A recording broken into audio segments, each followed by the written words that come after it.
तो योद्धाओं, इस एग्ज़ाम में मैं एक बात बताऊं कि इस एग्ज़ाम में आपको लगता होगा कि कंपटीशन बहुत ज़्यादा है, लेकिन कंपटीशन इस एग्ज़ाम में बहुत कम होता है। और कंपटीशन से किससे होता है? तो कंपटीशन एक ही इंसान से होता है और वो आप खुद हो। अगर आपने अपने दिन का पूरा समय को अच्छे से यूज़ किया है, सारे सिलेबस को अच्छे से रिवाइज़ किया है, तो आप अपने से आगे बढ़ते जाते हैं। रोज़ दिन आप खुद से ही आगे बढ़ते जाते हैं, तब आप अपने आप को कॉम्पिटिटिव बना पाते हैं।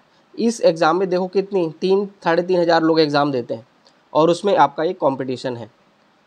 तो ये इतना कम कंपटीशन किस एग्ज़ाम में होता है? मैं मानता नहीं किसी भी एग्ज़ाम में इससे कम कंपटीशन, इससे ज़्यादा कंपटीशन होगा। तो इतने कम कंपटीशन में अगर आप एग्ज़ाम को सर्वाइव नहीं कर पाओगे तो फिर आपके अंदर बहुत दिक्कत हो रही है।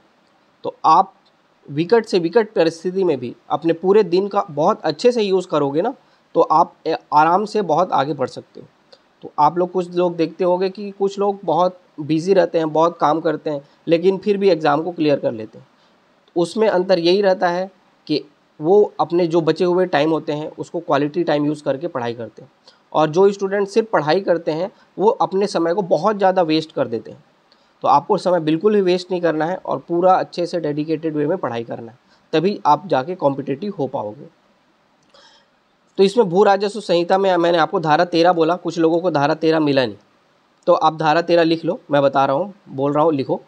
छत्तीसगढ़ भू राजस्व संहिता 1959 की धारा 13 के तहत संभागों, जिलों, उपखंडों मतलब अनुविभाग तथा तहसीलों को परिवर्तित करने, उनकी रचना करने या उन्हें समाप्त करने की शक्ति राज्य सरकार के पास है। तो ये जिलों को निर्माण जब हुआ था छत्तीसगढ़ में, उस समय धारा 13 बहुत न्यूज़ में आया था कि इसके तहत जो संभाग होते हैं, जिले होते हैं, तहसील होते हैं, इनको बनाने, परिवर्तित करने, नष्ट करने का शक्ति जो होता है वो राज्य सरकार के पास है, ये धारा 13 में कहा गया है। तो ये थोड़ा सा करंट अफेयर से जुड़ा हुआ धारा था, तो इम्पॉर्टेंट था, इसलिए मैंने आपको बताया था। तो मैंने पत्र पत्रिका वाला जो हिंदी में आपको बोला था पढ़ना, वो आप पढ़ो, उसको याद करो।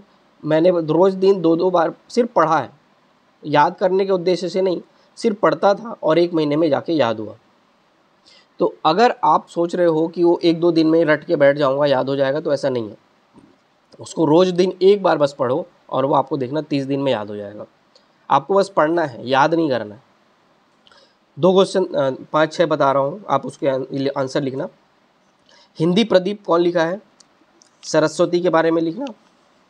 अभ्युदय, प्रताप, प्रतीक,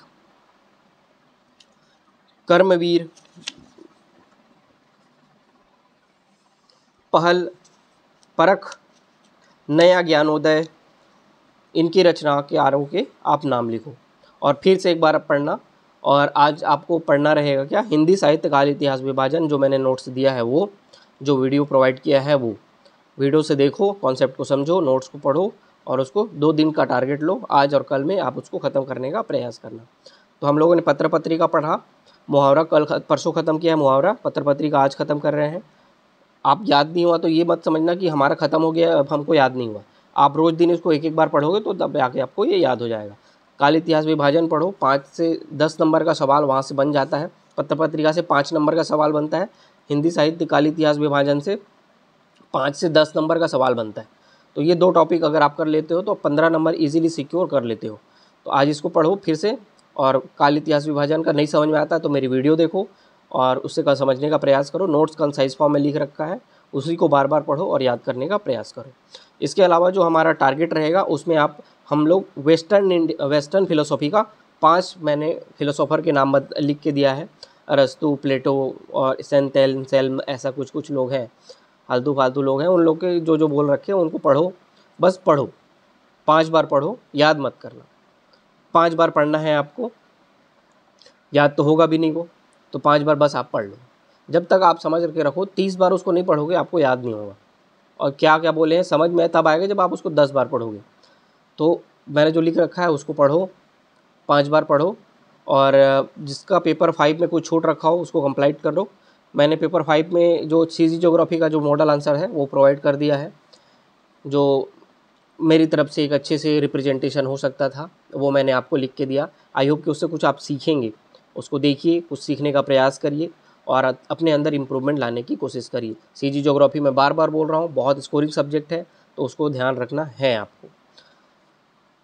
बाकी भू राजस्व संहिता तो हम लोगों ने पढ़ा, और हिंदी में यही रहेगा, आपको साहित्यकार पढ़ना है, और शब्दकोश भी एक बार आप पिछला वाला रिवाइज़ करो। बाकी आज के लिए इतना ही रहेगा, कल मिलेंगे नए टारगेट में, नए जोश के साथ। नया माह शुरू हो चुका है, उसको अच्छे से यूज़ करो और पढ़ाई करो, ठीक है। मैं आपके साथ हूँ, हमेशा साथ रहूँगा। कभी भी कोई भी दिक्कत हो तो मेरे को बताना।